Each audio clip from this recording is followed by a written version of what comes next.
I don't want to talk about it. I don't want to talk about it.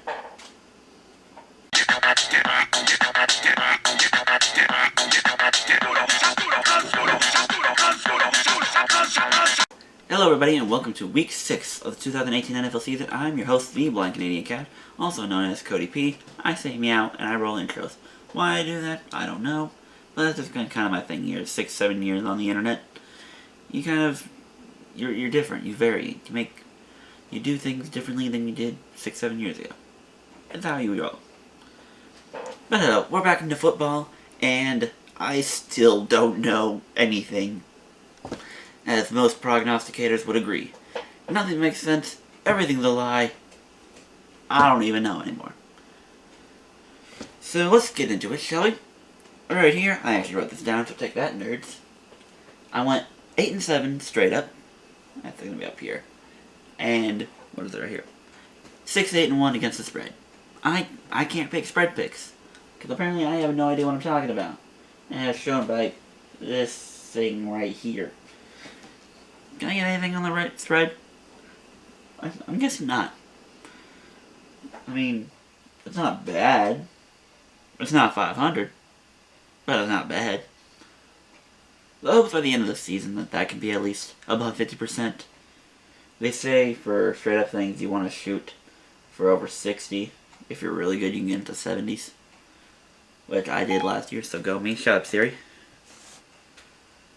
But, yeah, the goal right now is for me to at least get spread picks above 50% and straight up above 60. Is that 60? I don't know. I can't do math in my head. Editor me from the future. Make sure you put the percentage by these things. So that way I know what we're at so far. And yes, there was another push. I think there's going to be a lot of pushes. But oh well, on the bright side, when it comes to these lovely pick things, I'm actually getting better. Like right now in the 2018 NFL YouTube Prognosticators against Spread Pick'em Leagues on Yahoo, I'm actually right now 14th out of the 51 participants.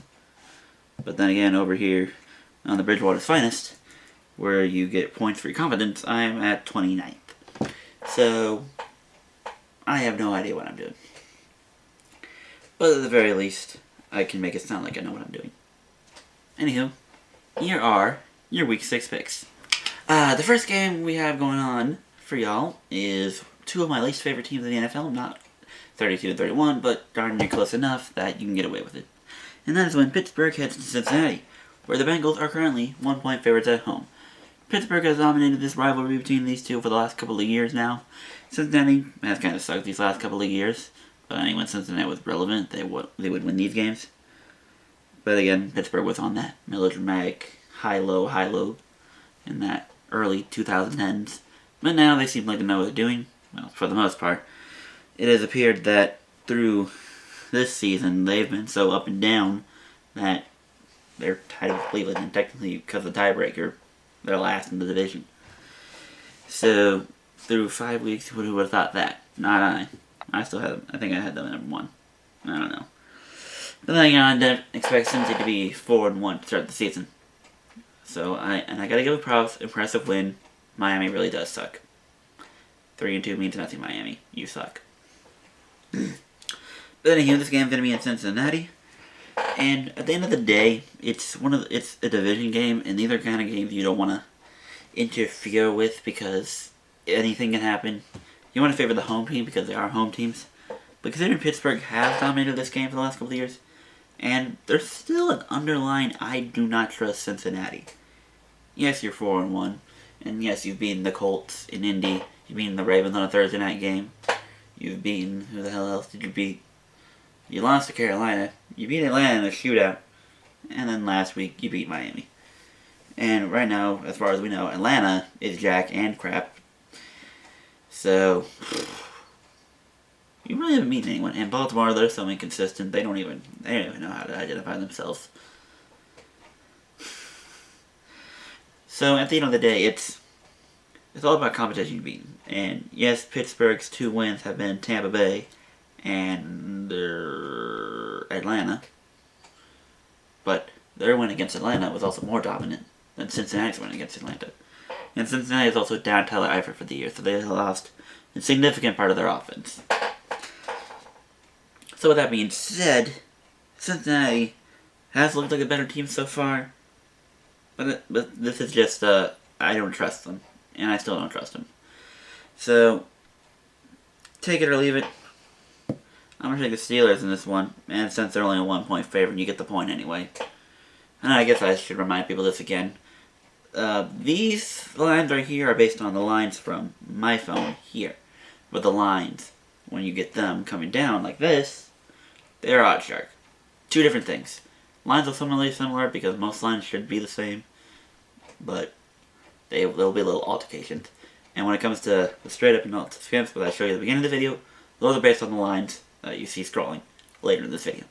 But anyway, based on this list, I don't trust Cincinnati. I like Pittsburgh. And James Conner is doing just as fine as Le'Veon Bell did, so it's whatever. So take Pittsburgh, +1. The second game we're going to look at is going to feature the two most inconsistent teams, who have to be my two favorite teams in the NFL. So inconsistent. And that's when Baltimore heads to Tennessee, where the Ravens are actually 2.5-point favorites on the road. Now, okay, we got two teams who've beaten good teams, ? Tennessee has a win against Houston, who a lot of people thought could be dark horse Super Bowl picks. Baltimore beat Pittsburgh in Heinz Field, Pittsburgh was also another people's Super Bowl picks. But Tennessee's lost to Miami, who we're pretty sure is fraudulent, and almost worse than both these teams anyway. And they lost to Buffalo on a last-second field goal, proving that, well, I don't know what that proves. Buffalo makes no sense to me either. Like I said, none of these teams make sense, everything's a lie, and I still don't know.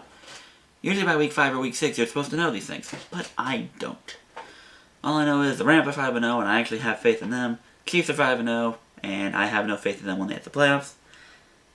And the Patriots will bullshit their way into at least a conference championship appearance. That's all I know so far. And Drew Brees will probably lose a playoff game because his defense will let him down. But that's all I can tell you right now.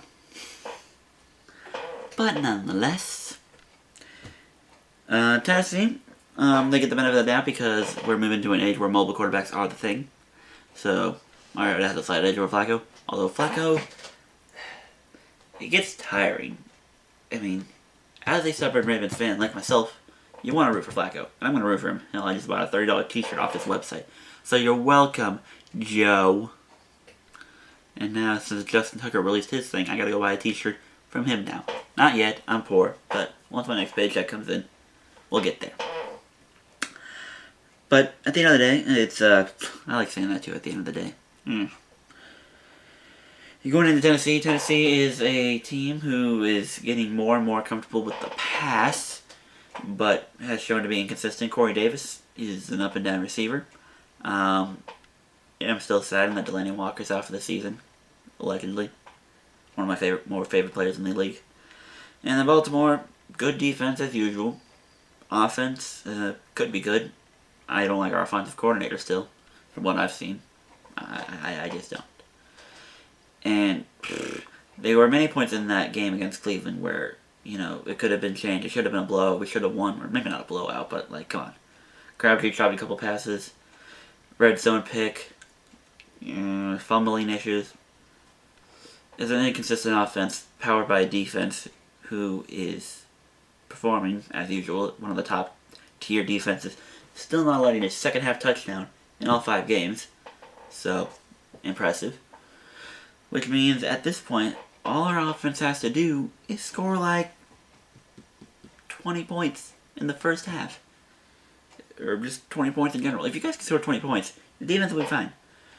I mean, excuse the Thursday night game because, again, Thursday night on the road, division rival. And Cincinnati, they might be good. I don't know. Because they are consistent with showing themselves good in the regular season, but then faltering in the playoffs. We'll see. But at the end of the day, Tennessee won this game last year, and it was a close score game, but Tennessee pretty much dominated the entire game anyway. And kind of see this game going in the same way. If there's an whatever the total is, take the under, because I especially see this as a low-scoring game. I mean, if Tennessee can only score 13 against Buffalo, then Baltimore, who is I'd like to say a better team, and see 47-3 blowout against Buffalo, it's gonna be low scoring. Now, do I expect it to be like a 12-9 like last week? No, but expect it to be maybe, I don't know, 17-14-esque. Or like 16-13-esque. Something in there. But, anywho, I personally think Tennessee's going to win this game outright, and you're going to get away with the points anyway. So take Tennessee plus 2.5. And for the final game, so we can hurry this up, is when Kansas City goes to New England, with the Patriots a 3-point favorite at home on a Sunday night game, which I'm not going to watch now because I decided to cover someone's shift because I need money. Because I can't afford all these nice things. And neither can Vader here. Ooh, he can come back to this shot. He can't afford them either. So, I have to work. Yeah, but anywho, Patriots are 3-point favorites at home. It actually, in this thing, the favoritism on Yahoo, based on their picks, people are actually leaning towards KC winning this game more than New England. And yes, KC does look like a better team. And last time we saw these two teams face each other, Alex Smith went off on that Thursday night opener of the season last year. But it's Chiefs tend to have this faltering middle. Last year it was at Pittsburgh, when Pittsburgh was faltering, yet Pittsburgh handled their business and yada yada to that W. I'm expecting somewhat of the same thing overall. And Pat Mahomes has finally shown that he is slowed down or caught up. Or whatever. He had 2 picks. He beat Jacksonville, but he was essentially ineffective in that game. And it was Blake Bortles being Blake Bortles the reason why they won that game. And again, I'm still sticking with the Jacksonville as my Super Bowl pick. But Blake Bortles, it's that riding up and down faith with Blake Bortles. What are you going to do at the end? But yeah.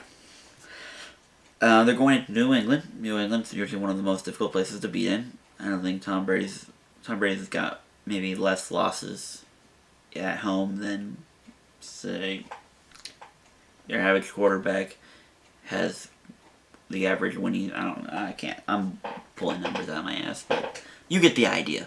Tom Brady doesn't lose in Foxborough. That's the point here. In fact, the 2 losses the Patriots have are both road games. So, I don't know, Vader. I don't know. But at the end of the day, Casey's going to have an up and down system. Patriots are getting into that uphill groove again. And Brady at 41 is still surprising everyone. How far will he go? I don't know. Depends on what the officials say. But for 3 points, you know what? I'll risk a biscuit. And if KC does win this game, it'll only prove that New England's going to go slow and steady all the way to the playoffs. And KC will be high and mighty and then crash. Again, we'll see how Patrick Mahomes done. I'll get into that later. But yeah, those are your picks. I move over here. Vader, you're going to go for a second. And here are your picks. I guess it's more of a... But whatever. I don't edit these things. Yes, I do. I'm the only person who knows how to do anything. Out of everyone I know. Actually, that's not really true either, but I'm not going to argue here. Major picks that deserve notification. Philly will be fine. Giants suck. Falcons will be fine. Bucks starting Winston. Chargers, Browns. I honestly have no idea. I do legitimately think the Browns can win this game, but I'm going to give it to the Chargers because the Browns, to me, are still the Browns.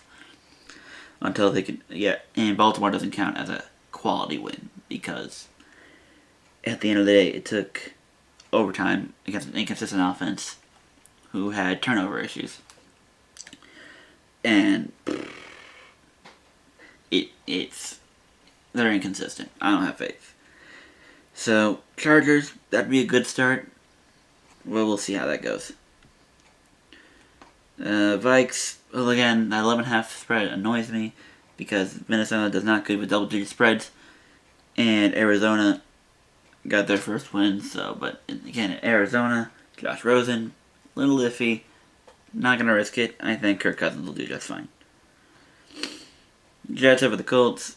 If Sam Darnold could be like that Sam Darnold last week, then sure they win probably. Taking the Buffalo plus here, and in the sense of, again, Buffalo. Who the hell are you? You get blown out by Baltimore. You get freaking well, I don't even know what happened for you in week 2. But then week 3 you go into Minnesota and pretty much dominate that game. And week 4 you're M.I.A. Yeah. Then week 5 you beat Tennessee. It's like, make up your mind. Who are you?